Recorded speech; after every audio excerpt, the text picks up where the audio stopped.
Okay, so you're walking out on stage or you're walking into the boardroom.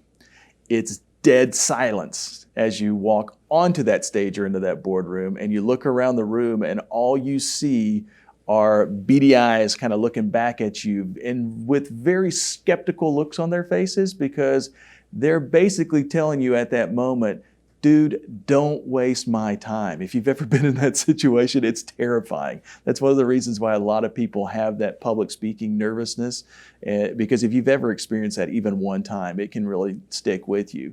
Well, a great opening can help you overcome that. And on this video, we're going to share with you one of my favorite openings that will help you get over that hump really, really quickly. So stay tuned.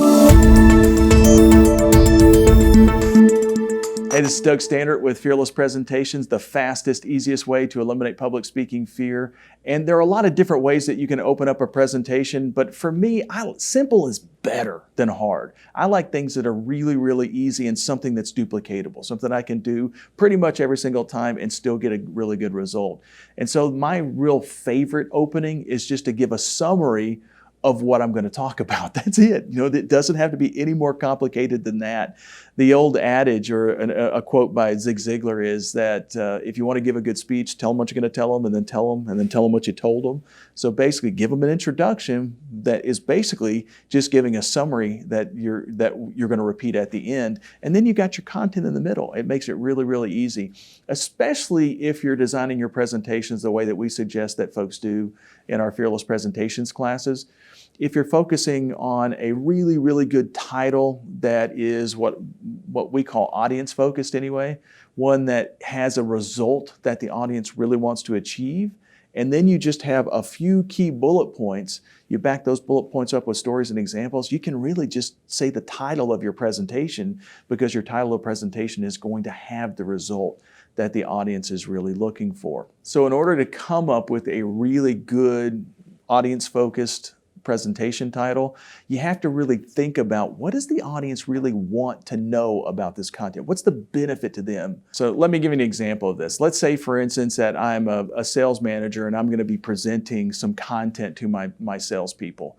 And all I'm really doing is just telling them what's happened in the last quarter and trying to get them enthused or excited about the potential in the new quarter. So what most sales managers, what most speakers would do at this point is they would just say, last quarter sales report, which is pretty boring. It doesn't tell the audience anything that's interesting to them. So if I really want to enthuse them, I can say how you can increase your sales commissions by $2,000 in the next quarter. And now all of a sudden, that's my introduction and my conclusion right there in the title in and of itself. It makes it really, really easy to capture and hold the audience's attention if you focus the title on what they really want. So try that in your next speech. Really focus your title on what the audience wants. Use that as both your introduction and your conclusion, and you should get really, really good results. Hey, so if you haven't yet done so yet, make sure and subscribe to the channel and leave me a comment below. Let me know how the information has been helpful for you. And if you have some ideas on ways that we can actually improve our videos, or ideas of topics that you want me to cover, make sure and leave that in the comments. I answer every single one of them. See you on the next Fearless Presentations video.